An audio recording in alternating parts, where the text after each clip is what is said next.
Hey coffee lovers, Logan here, professional barista for MajestyCoffee.com, and today I'm here to talk to you about one of my favorite subjects in the world, which is latte art. Whether you're a seasoned pro or you're just starting out, we're gonna have some tips and tricks for everyone so you can hone in on your latte art skills. Let's get started.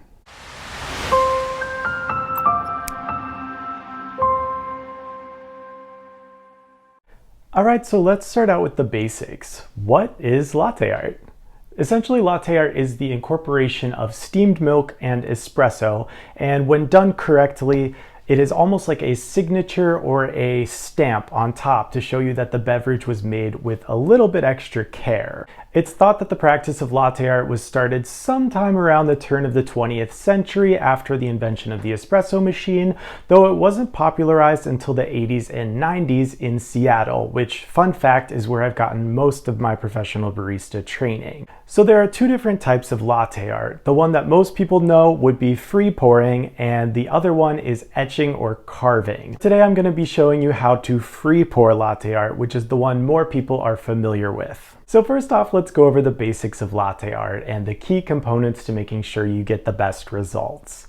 The first of which being your espresso. You want to make sure you have an espresso that's not too fresh and also not too old so that you get the right amount of crema. You want to extract it properly. Today we'll be pulling a double shot between 18 and 20 grams of espresso, 20 to 30 seconds, and about 30 to 40 grams out. Next is going to be your milk and milk texture. I'll be using whole milk today, though there are a variety of really good alternative milks on the market nowadays that can produce very similar results to whole milk. Those will be branded most likely as barista milks. As for our milk texture, we'll be creating microfoam, and I'll show you how to do that in just a little bit. The next thing you'd want to consider is the vessel you'll be pouring into. Does it have a flat bottom? Does it have a rounded bottom? Etc. And lastly, we'll be working on your speed and flow while pouring into your vessel.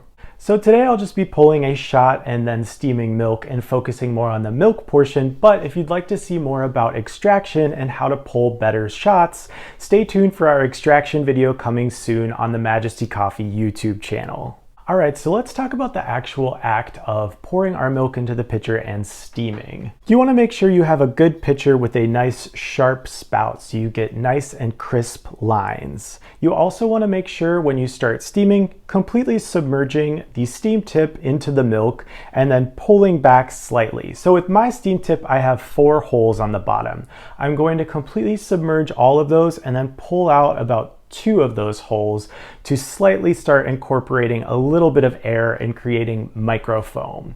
I will then tilt my pitcher a little bit and you can kind of figure out what works best for you. For me, it's tilting the pitcher a little bit to create a bit of a cyclone action, and that begins to suck the bigger bubbles into the center.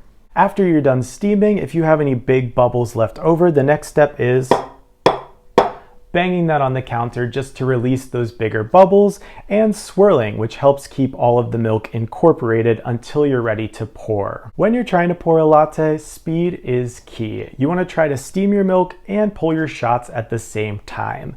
Today I'll be using the Oscar II from Nuova Simonelli that has a heat exchange boiler that allows us to do just that. The next important component is the grinder. Today I'm going to be using the Eureka Mignon Specialita, which is a great grinder going from Turkish coffee all the way down to French press, and it produces really fine results with minimal clumping, which helps us pull a better shot. If you like either of these machines, you can head over to MajestyCoffee.com after the video, and you can score some of the best deals in the industry on these and many more machines. So as for the technique when pouring into your vessel, you want to start high and slow, pouring into the center of your vessel, a thin stream.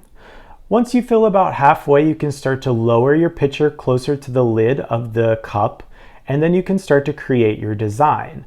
Once you're finished, you want to pull up slightly, create a thin stream to pull through. Another important aspect is angling both the pitcher and vessel while pouring. You want to angle your cup toward the pitcher, start pouring your design. As you get close to the lid, leveling that out and pulling through.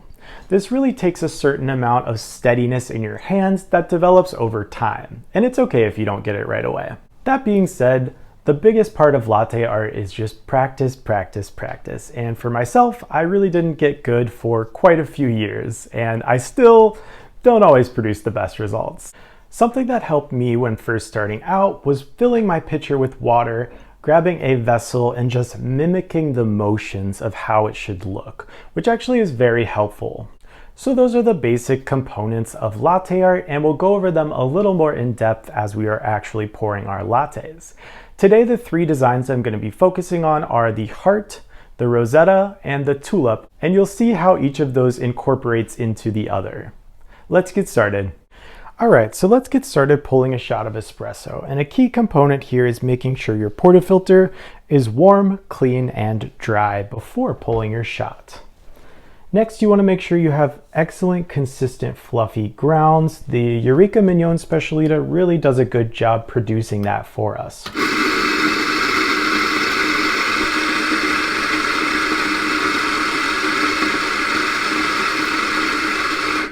We're going to be aiming for about 18.5 grams of espresso in, and we just hit that mark there, making sure that your espresso is evenly distributed throughout your portafilter basket. Really helpful if you have a distribution tool here, and there's a wide array of them available online.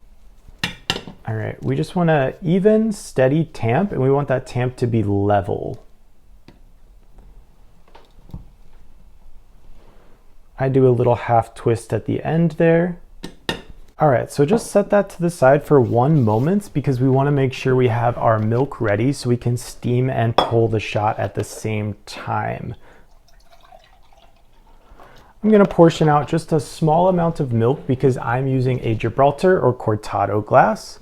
So just about that much milk, almost an inch below the steam tip here, the spout. So when you're ready, make sure you purge your group head and steam wand. Get your vessel ready and begin pulling. So I'm going to completely submerge that steam tip into the milk, pull down just a little bit to begin aeration, create that cyclone action, and then try to suck the bigger bubbles into the middle.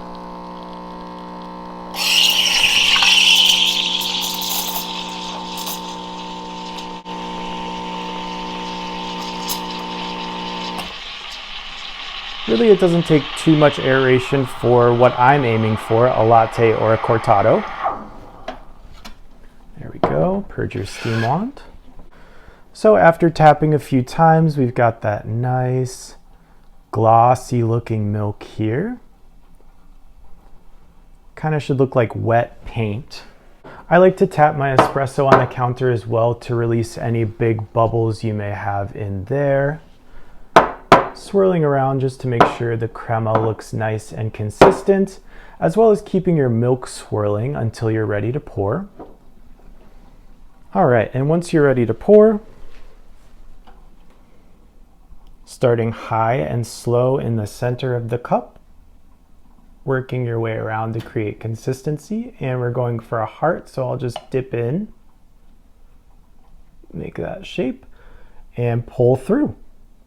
So there's your basic solid heart.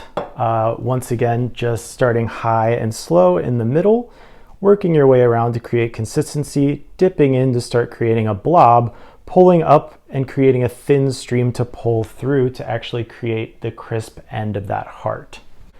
All right, so we'll set that to the side, and next we will do our Rosetta. With the Rosetta, it's really only possible to steam it to latte or cortado consistency. You don't want to over steam or you won't be able to get nice crisp lines. So let's not do too much aeration this time. Completely submerge, pull out just a little bit.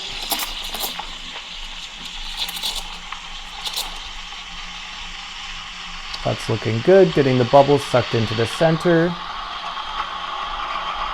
Getting hot to the touch, and then I wait about another second. That's when we're going 120, 130, 140 being our target temperature. Keeping that swirling until we're ready to pour.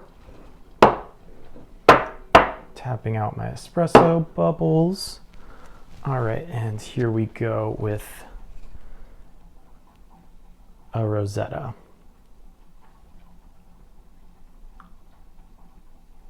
High and slow, swirling around.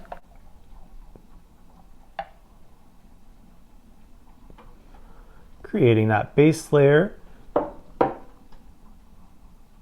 Kind of just trying to get a consistent wiggling action and then pulling through with a nice thin line. And you can kind of see how at the end we create a sort of heart shape on the top before we pull through. All right, so there's our heart and our Rosetta. Next, let's do a tulip before I show you a few variations in different vessels. So with the tulip here, we're going to be creating a sort of variation on the Rosetta, starting with some wiggles and then laying some more bases into it, creating a heart and pulling through.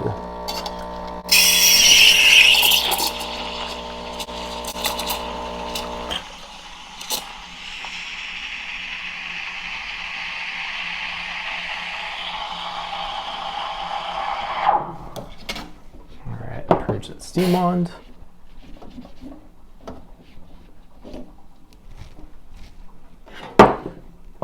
Keep your milk swirling. Tap out those big bubbles. Swirly, swirly milk. All right, high and slow in the middle. Swirling around, getting close and creating a wiggle. Base layer, and then you kind of create your heart on top and pull through.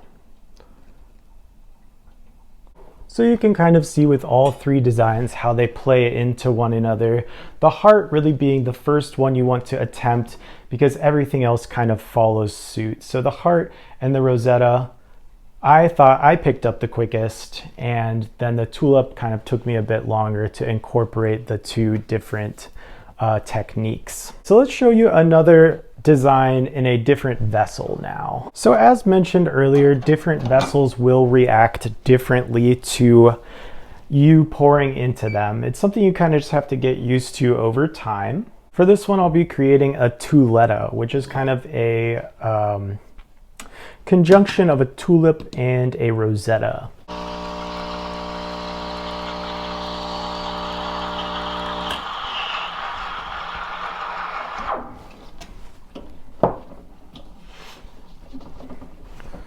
For this one, I just wanted to show you I got quite a few more big bubbles, but it's actually most of the time possible to still salvage that if you just bang that on the counter a few times. Continue swirling to make sure that milk stays incorporated and glossy and smooth like wet paint. So for the tuletta, we're gonna do our base layer, do a Rosetta, and seal it in with a heart at the top.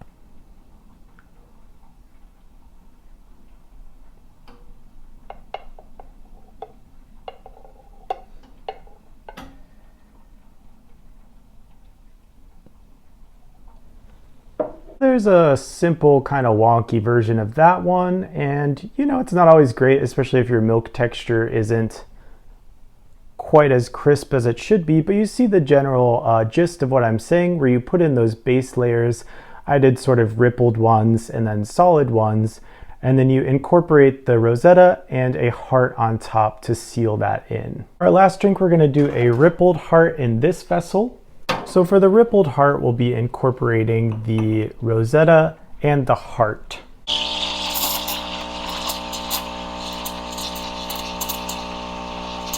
All right, and here is a rippled heart.